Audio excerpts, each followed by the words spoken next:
नारायण। स्कंद पुराण में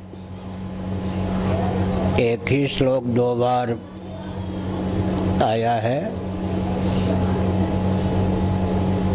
काशी खंड के दूसरे अध्याय में, माहेश्वर कुमारिका खंड के दूसरे अध्याय में। गोभिर विप्रैश्च वेदैश्च सतीभिः सत्यवादिभिः अलुब्धैर दानशीलैश्च सप्तभिः धार्यते महि। पृथ्वी के धारक 7 तत्व हैं जिनके माध्यम से शास्त्र सम्मत यज्ञ का संपादन होता है। पृथ्वी के द्वारा ही ऊपर और नीचे के जितने लोक हैं उन सब का पोषण होता है। छांदोग्य उपनिषद आदि में इस तथ्य का विस्तार पूर्वक वर्णन किया गया है। जो 7 तत्व पृथ्वी को धारण करते हैं, यज्ञ का संपादन करते हैं, उनमें प्रथम स्थान गोवंश का है। फिर सदाचार संयम संपन्न वेदज्ञ ब्राह्मण, वेद, सती, सत्यवादी, निर्लोभ और दानशील, ये पृथ्वी को धारण करने वाले 7 तत्व हैं। इनमें जो गोवंश है पृथ्वी का आधिदैविक अवतार या स्वरूप है। गोवंश की हत्या पृथ्वी की हत्या है। और पृथ्वी की हत्या जितने स्थावर जंगम प्राणी हैं उन सब की हत्या का अभियान मान्य है। असल में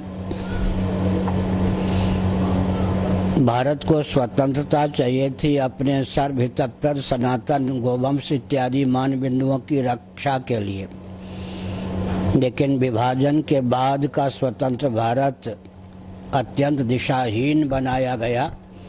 अंग्रेजों की कूटनीति के वशीभूत हो गया। अब कम्युनिस्ट तंत्र, क्रिश्चियन तंत्र, मुस्लिम तंत्र, ये सब मिलकर भारत को दिशाहीन होने का प्रकल्प चलाते हैं। इन तंत्रों में भी जो मानवोचितशील के पक्षधर हैं वे दुर्बल पड़ गए हैं। भारत में शिक्षा की प्रणाली, रक्षा की प्रणाली, कृषि गौरक्ष, वाणिज्य की प्रणाली, संविधान की आधारशिला, सेवा, कुटीर उद्योग, लघु उद्योग के प्रकल्प कुछ भी अपने नहीं हैं।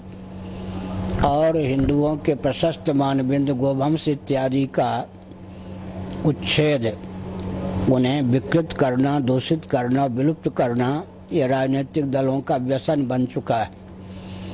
ऐसी स्थिति में गौशाला आदि के माध्यम से गोवंश के बीज की ही रक्षा हम कर सकते हैं। गोवंश की समग्र रक्षा तो तब तक संभव नहीं है जब तक हमारी सनातन प्रणाली के अनुसार ही हमको शासन तंत्र सुलभ न हो। लेकिन हमारी सनातन प्रणाली के अनुसार हमको शासन तंत्र सुलभ कराने वाले ये राजनेता नहीं हो सकते। ऐसी स्थिति में सूझबूझ का परिचय देकर स्वस्थ व्यूहरचना पूर्वक हमको सनातन शासन पद्धति से मंडित भारत की संरचना करना होगा। और जब हम सब ऐसी संरचना भारत की कर लेंगे तब गोवंश की पूरी रक्षा हो सकती है।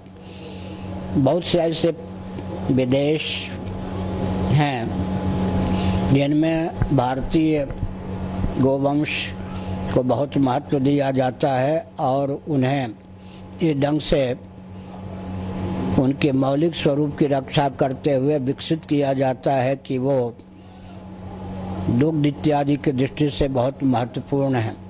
गोवंश पंचगव्य के द्वारा स्वयं को स्वावलंबी बनाने का प्रयास करता ही है, बल्कि पालक को भी स्वावलंबी बनाता है। गोवंश का पालन करने वाला कभी निर्धन हो ही नहीं सकता, यह अनुभव सिद्ध तथ्य है। ऐसी स्थिति में समग्र गोवंश की रक्षा का प्रकल्प हमको तैयार करना होगा। एक विशेष बात है कि गौशालाओं के माध्यम से गोवंश की रक्षा होती है बीज की, लेकिन मान लीजिए 400 गायें हैं, 40 बछड़े भी अगर प्रति साल वो देती हैं एक गौशाला में, 40 सांड तो प्रति साल नहीं बनाए जा सकते, क्योंकि बैलों का उपयोग, बछड़ों का उपयोग बैल के रूप में होता है। बैल का उपयोग बैलगाड़ी में आजकल होता नहीं, खेती में होता नहीं। और 40-40 बछड़े जब सांड बनते हैं तो गौशाला चलाने वालों के लिए भी एक संकट उत्पन्न होता है। इसलिए हमने यह कहा कि समग्र गोवंश की रक्षा के लिए कृषि प्रणाली भी हमारी अपनी ही होनी चाहिए। मैं एक बहुत महत्वपूर्ण तथ्य संबंध में उद्भाषित करना उचित समझता हूँ कि गीता के 18वें अध्याय में कृषि गौरक्ष वाणिज्य, इसको वैश्यों का स्वभाव सिद्ध कर्म माना। तो कृषि गौरक्ष वाणिज्य 3 शब्द में गौरक्ष, गोपालन को बीच में रखा गया है। इससे पहले कृषि, उसके बाद में वाणिज्य।